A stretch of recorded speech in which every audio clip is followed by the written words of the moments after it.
During much of my 45-year career at the Library of Congress, I took Metro to work, and for several years, I rode my motorcycle to the office. Metro was always crowded and increasingly unreliable, and riding a motorcycle on the Anacostia Freeway is a terrible way to start the day.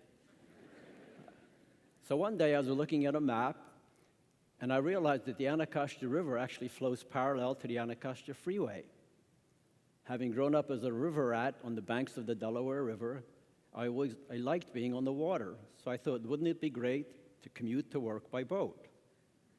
So I went out and bought a second-hand rowboat, and for 15 years, until my recent retirement, I rode to or from work nearly every day from March until Thanksgiving. This required 3 bikes and one 26-foot rowing shell. Bike number 1, I would ride from our home in Cheverly for about 2 miles to the Bladensburg waterfront. There, I would put my boat in the water and row for about 5 miles to the Anacostia Watershed Boathouse, the Anacostia Community Boathouse. There, I would take bike number 2 to the Library of Congress. After work that day, I would take Metro to Cheverly, and from there, take bike number 3 to our house. Now, I should point out that these were not fancy bikes. They were all throwaways that I rescued from somebody's trash pile. But this routine kept me fit in mind and body. Most of the time, I was alone on the river. About 1 mile south of the Bladensburg waterfront, you pass under the New York Avenue Bridge and the Amtrak Bridge. And as you round the bend, you enter a zone of beauty and solitude.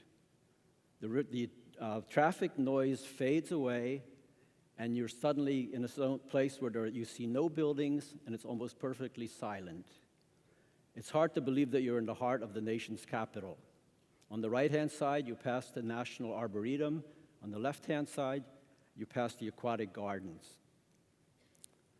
The variety of vegetation and wildlife is astonishing. Several times, I nearly collided with beavers. They couldn't hear me coming, and I couldn't see them. And in addition to the beavers, I saw lots of deer and fox and otter and countless turtles. Also, many species of birds, including ducks, egrets, heron, osprey, and more recently, bald eagles. But these animals are at risk because of the toxicity of the water. Despite its natural beauty, the Anacostia is a troubled river.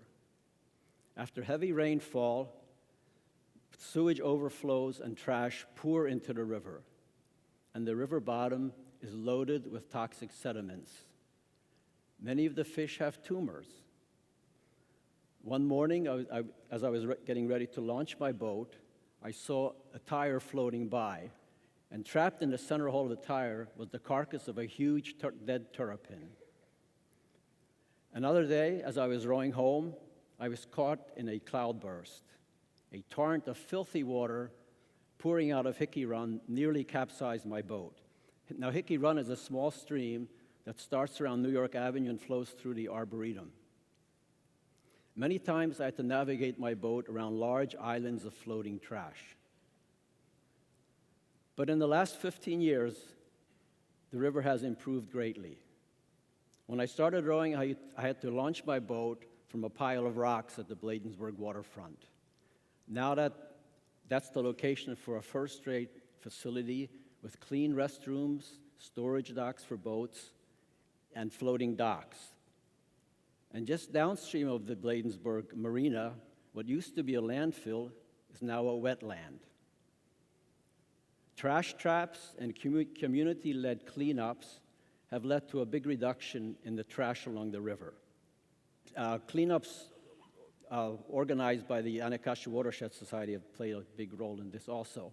And by 2026, when the Anacostia River Tunnel project is scheduled to be completed, almost all of the sewage overflows will have been eliminated. Another good piece of news is the Anacostia River Trail is scheduled to be completed this year. Nevertheless, much still needs to be done before the river can be declared clean and swimmable. I'm trying to play a role in the restoration of the river by volunteering with organizations such as the Anacostia Watershed Society and the Anacostia Watershed Citizens Advisory Committee. Also, whenever I'm out on the river, I stop by the landing dock by the National Arboretum and pick up trash, and there's always trash to be picked up there. This morning I was not able to be with you because I was leading a team of volunteers picking up trash along Route 50, that portion of Route 50 that runs by our town of Cheverly. Much of this trash would have ended up in Lower Beaver Dam Creek, which is one of the major tributaries of the Anacostia. So if I can do all of these things at the age of 71, imagine how much more you could do with your optimistic outlook on life and your youthful energy. There's so many opportunities. The Anacostia Watershed Society offers volunteers the opportunity to restore wetlands, or to plant native plants, or to participate in cleanups. In the 2015 Earth Day cleanups, volunteers with the Anacostia Watershed Society picked up 37 tons of trash along the river.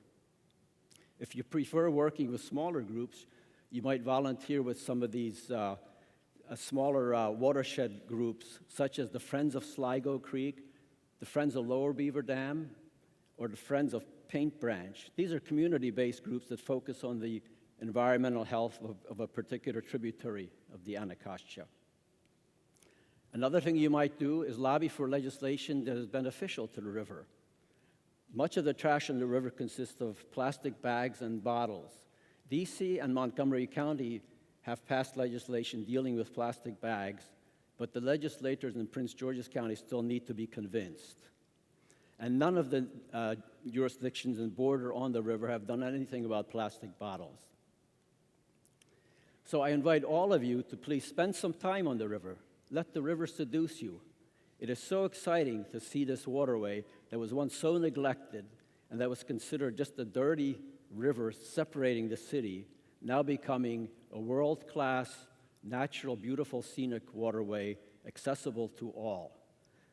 So in addition to being an alternate commuter route, the Anacostia River is above all a treasure that we should all cherish. Thank you very much.